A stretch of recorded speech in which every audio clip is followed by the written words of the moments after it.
Olá pessoal, Shalom, graça e paz a todos. Estou aqui novamente para fazer mais um vídeo para o canal. Antes de eu dar continuidade e prosseguimento, convido você a se inscreva, deixe seu like, seus comentários, compartilhe este vídeo. Antes ainda de eu prosseguir, eu quero desejar a todos um feliz ano novo, um feliz 2025 e que o eterno bendito Deus abençoe ricamente as vossas vidas. Dando continuidade, hoje eu quero estar aqui tratando sobre a tradução da King James 1611, sobre a seguinte temática.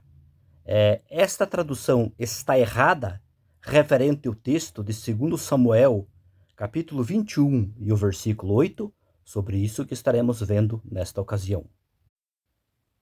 Observando nesta imagem, nós temos aí a leitura do texto bíblico de 2 Samuel, capítulo 21 e o versículo 8. Mas a parte específica que eu quero estar tratando nesta ocasião é nesta que está destacada, aonde diz que Mical tinha 5 filhos. Este argumento aí apresentado e proposto nesta tradução bíblica tem sido observado e questionado por pessoas. Se de fato esta tradução ela está correta ou será que ela está errada? Ou será que a leitura que está contida nesta versão bíblica foi inventada? Sobre isso estaremos vendo de forma minuciosa. Já se observarmos este mesmo texto bíblico na tradução da ARA, Almeida Revista e Atualizada, aqui já em contrapartida diz que quem tinha 5 filhos era Merab, filha de Saul. E agora, como entender esta problemática? Podemos observar então que existem duas propostas de leituras referente ao texto bíblico de 2 Samuel, capítulo 21 e o versículo 8. Algumas versões bíblicas dizem os 5 filhos de Mical, filha de Saul. Já outras traduções diz os 5 filhos de Merab, filha de Saul. Partindo deste pressuposto agora e observando aí nesta imagem que nós temos na tela deste vídeo, temos aí o texto hebraico-português. E de acordo, conforme nós podemos notar na parte sublinhada e destacada aí, no texto hebraico massorético aí, deste interlinear, podemos notar que aí traz a mesma leitura que está contida na versão bíblica da King James. Aí também diz os 5 filhos de Mical, filha de Saul. Então, nós podemos perceber que a tradução da King James não inventou esta leitura. E ela acabou aí, certamente, a comitiva de tradutores se fundamentando no texto hebraico. Por isso que traz esta proposta de leitura. Seguindo a leitura deste texto bíblico, na tradução grega da Septuaginta, nós temos a mesma leitura que é encontrado no texto hebraico massorético. Na versão grega diz Penteruius Mikol, que traduzido literalmente fica 5 filhos de Mical. Sendo assim, a leitura da King James, ela tem fundamentação em 2 importantes textos, conforme observado até o momento presente. Mas a questão que se levanta é a seguinte agora. Se a leitura contida na tradução bíblica da King James, que traz ali os 5 filhos de Mical, está alinhada tanto ao texto hebraico massorético quanto à tradução grega da Septuaginta, como entender agora a leitura que está contida, por exemplo, na tradução bíblica da ARA, Almeida Revista e Atualizada, que diz os 5 filhos de Merab. Agora, para podermos solucionar esta questão, nós devemos agora partir deste pressuposto, avançando para observar algumas questões que estão também relacionadas dentro do processo da crítica textual. Quando nós começamos a observar o texto hebraico, por exemplo, na Bíblia hebraica Stuttgartense, nós notamos que ali em cima do nome Mical, existe ali uma nota que nos lança no aparato crítico. E ali, observando as notas que estão contidas dentro do aparato crítico, nós percebemos que existe uma divergência de fato nas leituras. Ou seja, essas propostas de leituras que estão contidas nas traduções bíblicas, elas não são aleatórias ou inventadas. Nem a tradução que está contida na versão bíblica da King James, que traz os 5 filhos de Mical, e nem a tradução da Ara, que diz os 5 filhos de Merav. Mas o que nós temos é o seguinte: assim como o texto hebraico massorético e a tradução grega da Septuaginta trazem os 5 filhos de Mical, o aparato crítico aqui da Bíblia Hebraica Stuttgartense, ela nos informa que existem 2 manuscritos hebraicos massoréticos que trazem a leitura Merav. E ainda também, esta mesma leitura está contida também no Targum e também está contida em outras testemunhas textuais. O que o aparato crítico está aqui nos informando que existem outras testemunhas textuais que apresentam uma leitura divergente daquilo que está contido no texto hebraico massorético, ou seja, no Códice de Leningrado, e também na tradução da Septuaginta.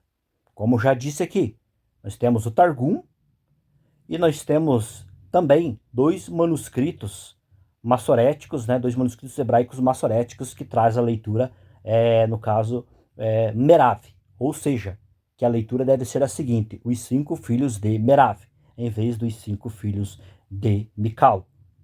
Mas para nós ainda entendermos melhor e abrangermos melhor o todo dessa questão, vamos observar ainda mais algumas questões que estão relacionadas dentro do ponto de vista aí da crítica textual.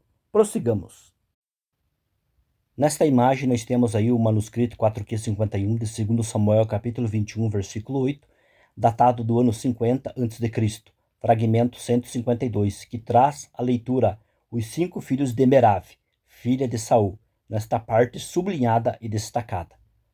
Olhando agora e partindo deste pressuposto, nós podemos averiguar e perceber que as leituras que estão contidas dentro dos manuscritos do Mar Morto, elas estão alinhadas aos 2 manuscritos hebraicos massoréticos, conforme nos informa o aparato crítico da BHS, e também a leitura que está proposta no Targum e outras testemunhas textuais, que apresentam a leitura dentro desta parte, dentro deste trecho do texto, os 5 filhos de Merav, em vez da leitura os 5 filhos de Mical.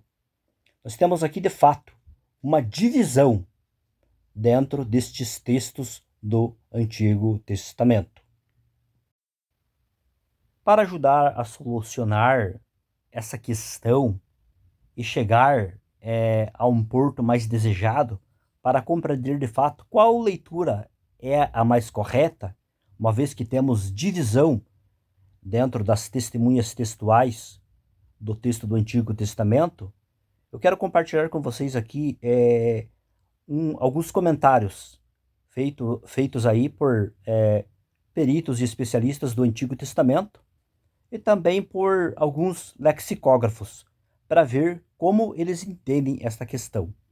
Segundo este comentário aí, conforme vocês podem observar nesta imagem, de Ellicott, ele diz o seguinte: o texto tem Mical em vez de Merab, mas isso deve ser um erro de escriba, já que foi Merab e não Mical, que foi casada com Adriel.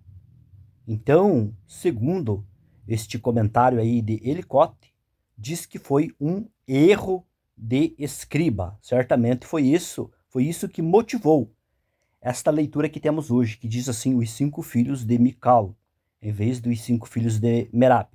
E segundo a proposta dele aí, e a fundamentação que ele apresenta, é pelo fato que quem foi casado com Adriel foi Merab e não Mical. Segundo o comentário de Lenk, por sua vez, diz aí na parte que está destacada, os 5 filhos de Merab. O nome Mical, em nosso texto, é, obviamente, um erro de copista. Ou seja, nós temos aqui uma observação que está alinhada ao comentário anterior de Ellicott. Observando neste momento o léxico de Quater e Baumgartner, eles comentando sobre o nome de Mical em textos bíblicos, porém, quando chega na citação do texto bíblico de 2 Samuel, capítulo 21 e o versículo 8, eles propõem a leitura Merav. O léxico hebraico do BDB, ao comentar sobre o nome Mical, quando eles mencionam o texto de 2 Samuel, capítulo 21 e o versículo 8, eles propõem ali que a leitura Mical como erro, e deve ser vista ali a leitura Merav, incluindo a forma Merob no M5. Por fim, nesta última imagem aqui nós temos uma leitura bem interessante, que nos diz assim no texto de 2 Samuel, capítulo 6, versículo 23. E até o dia da sua morte, Mical, filha de Saul, nunca gerou um único filho. Observando este texto bíblico aqui e todas as informações coletadas até o momento, podemos perceber que, de fato, o que ocorreu ali certamente foi um erro de copista, foi um erro do escriba, né? E com isso eu posso concluir aqui o seguinte, pelo menos 3 coisas. Primeiro, a tradução da King James não contém essa leitura por acaso, sendo uma invenção da tradução, até pelo fato que outras versões bíblicas também trazem essa leitura. Segundo, antes essas traduções bíblicas que trazem os 5 filhos de Mical, elas estão fundamentadas tanto no texto hebraico massorético, como também na tradução grega da Septuaginta, que também apresenta a leitura ali, os 5 filhos de Mical. Em contrapartida, nós temos o Targum, nós temos 2 manuscritos massoréticos, temos o texto 4Q51 de 2 Samuel, entre outras testemunhas textuais que trazem os 5 filhos de Merav. E, por fim, um terceiro ponto a se observar é que, para solucionarmos, de fato, essa questão, a única forma, do ponto de vista da crítica textual e de todas as evidências coletadas até o momento presente, o único ângulo a se observar para ver qual a leitura é mais correta é partindo e observando que, de fato, houve ali e ocorreu um erro de copista, um erro ali do escriba. Ao invés de anotar os 5 filhos de Merav, ele anotou os 5 filhos de Mical. Conforme aí nos informa, né, os léxicos, os comentários exegéticos, e além também da forma que pode ser vista ali pelas evidências das anotações que estão inseridas dentro do aparato crítico da Bíblia Hebraica Stuttgartense. Por fim, eu concluo dizendo que a leitura mais alinhada e centrada e correta, certamente é aquela que diz assim, os 5 filhos de Merav, em vez de os 5 filhos de Mical. Então, pessoal, o que eu tinha para compartilhar nesta ocasião com vocês era isso. Deus abençoe as vossas vidas e até um próximo vídeo.